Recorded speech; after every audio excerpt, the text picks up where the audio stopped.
Chat GPT మీ అందరికి తెలుసు. Chat GPT పత్రికల అసలు రూపాన్ని, అసలు భాగవతాన్ని ఎట్లా బయటికి తీసుకొస్తా ఉందో అందులో భాగంగా ఇవాళ చాట్ జీపీటీ చాలా అంశాలను కూడా మన ముందు తీసుకొచ్చింది. ఏ పత్రిక భాగవతం ఏందనేది ఇలా చాట్ జీపీటీ తీసుకొచ్చింది. ఇక్కడ చాలా పత్రికలు ఉన్నాయి. చాలా పత్రికలకు సంబంధించి ముందుగా ఈనాడు దినపత్రికలో ఇవాల్టి వార్తలు ఏమొచ్చినాయి. మొత్తం పేపర్ చదవాల్సిన పని లేదు. దాని తత్వము, దాని బాధ, దాని గోస, అది ఏం వెళ్ళగక్తా ఉంది, కడుపులో ఏమి ఇసం పెట్టుకుంది, బయట ఏం చెప్తా ఉంది, అంతా చాట్ జీపీటీ ఆర్టిఫిషియల్ ఇంటెలిజెన్స్ తీసుకొచ్చి బయట పోస్తా ఉంది. సో అందులో భాగంగా ఇవాళ చాట్ జీపీటీ 12వ తారీఖు రోజు 1వ నెల 2026న ఈనాడు పత్రికలో ఏమొచ్చింది, ఈనాడు పత్రిక ఏం చెప్తా ఉంది, దాని మనసులో ఏముంది, బయటికి ఏం చెప్తా ఉంది అనేది ఒకసారి చూద్దాం. ఈనాడు పత్రికకు ఇలా చాట్ జీపీటీ ఇచ్చినటువంటి రేటింగ్ 3 ఇచ్చింది. అవుట్ ఆఫ్ 5లో 3 ఇచ్చింది. 5 స్టార్స్ కి 3 స్టార్ అంటే 50% అంతే. 50+ కొంచెం అన్నట్టు. ఇక వార్తలు ఏమి ఇచ్చినాయి, లోపల ఏమున్నదంటే మెయిన్ స్ట్రీమ్ న్యూస్ వచ్చింది.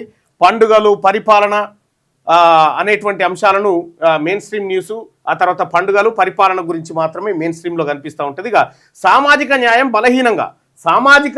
బలహీనంగా ప్రచురిస్తూ ఉంది. అంటే సామాజిక అవసరం లేదు, బీసీలకు హక్కులు అవసరం లేదు, ఎస్సీ ఎస్టీలకు హక్కులు అవసరం లేదు అనేటువంటి బయటికి రాస్తా ఉన్నా లోపల దాని కడుపులు ఉందైతే సామాజిక న్యాయం బలహీనంగా ఉందట దానికి.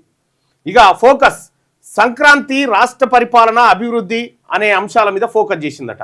ఇక సామాజిక వర్గాల కవరేజ్ ఉంది. ఎంత ఉంది? బీసీ, ఎస్సీ, ఎస్టీ, మైనారిటీలకు ఈనాడు పేపర్ మొత్తం కలిపి తెలంగాణలో 90%కి ఎక్కువ ఉన్నటువంటి బీసీ, ఎస్సీ, ఎస్టీ, మైనారిటీలకేమో 25% కవరేజ్ ఇచ్చింది. ఓసీ అంటే కేవలం 10% కూడా లేనటువంటి వర్గాలకు 75% కవరేజ్ ఇచ్చింది. దీని టోన్ ఎట్లుందంటే మితమైన అధికారిక భాష ఉంది.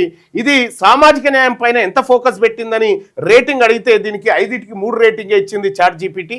ఎస్సీ, ఎస్టీ, బీసీ స్పేస్ ఎంత ఇచ్చిందంటే చాలా తక్కువ, 2 రేటింగే ఇచ్చింది దీనికి.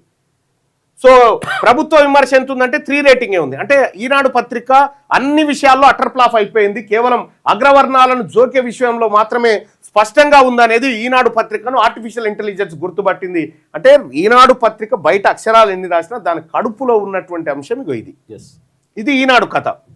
అంటే ఇవాళ ఈనాడు పత్రిక కొన్నా వేస్ట్, చదివినా వేస్ట్ అనేది దీని ద్వారా అర్థం.